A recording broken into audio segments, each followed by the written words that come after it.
To play the memory numeral game, we're going to use these sheets that are in the back of your May packet. So these were in the practice section of your May packet. So hopefully you didn't throw them away. They're counting practice cards. So there are these cards that have the number and dots.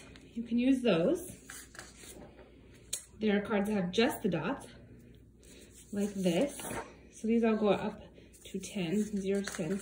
And then there are cards that have just the numerals on them, like this. Okay, so if you want to play numeral memory with exact matches, you'll have to make a copy of one so that you will have matches. But what I'm going to do when I play it is I'm going to use just the dot cards, like this. Pick it up.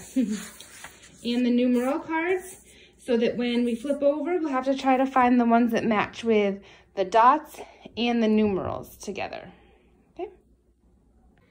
Okay, I've cut apart all my dots and numeral cards and mixed them up here. I just want to show you also, since the cards can get turned all around and stuff, that the 9 in this set of cards has a straight line down and the 6 has the slanted line. So if you're looking, that will help the confusion. All right, so I'm going to put them all out in a grid. And dot cards flipped over like this. We do it in rows because it helps you remember where the matches are easier than if they're just all over the place. And when we play at school, I usually put construction paper on the back before I cut them out. And you might want to do a different color for the numbers and the dots. So the children will always know, for example, flip a red one and a yellow one instead of 2 reds, because 2 dot cards won't match and 2 number cards won't match. So you want them to flip a dot card with a number card. So if you want to color code them like that, you can, but you don't have to. All right, so when we play memory, everyone gets a turn to flip 2 cards over. If they match, you get to keep them. In this case, they're not going to match, but they're going to go together, right? There won't be 2 numbers, but there'll be a dot and a number that go together.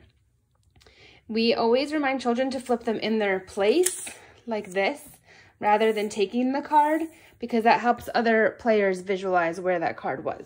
So for my turn, I'll flip this one and make sure you say it, what you have. Oh, a 9 and a 7. Do those match? Nope, 2 numbers aren't going to match together. So in this case, it would be easier if you have them color-coded, but if not, that's okay.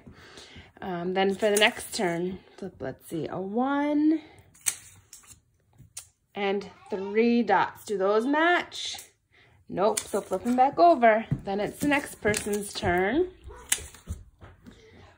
Ooh, how many is there? This is a 10 frame, so we know that that's 10.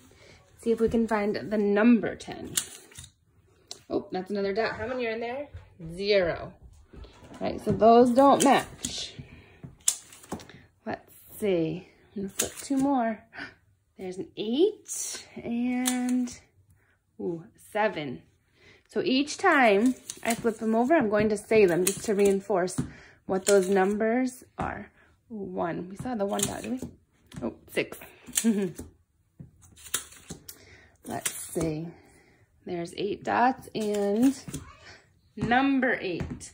So that is, they go together, right? 8 and 8. So I'm going to take them. If you get the match, you get to keep it. Okay? So we're going to keep playing this until all of the cards are matched.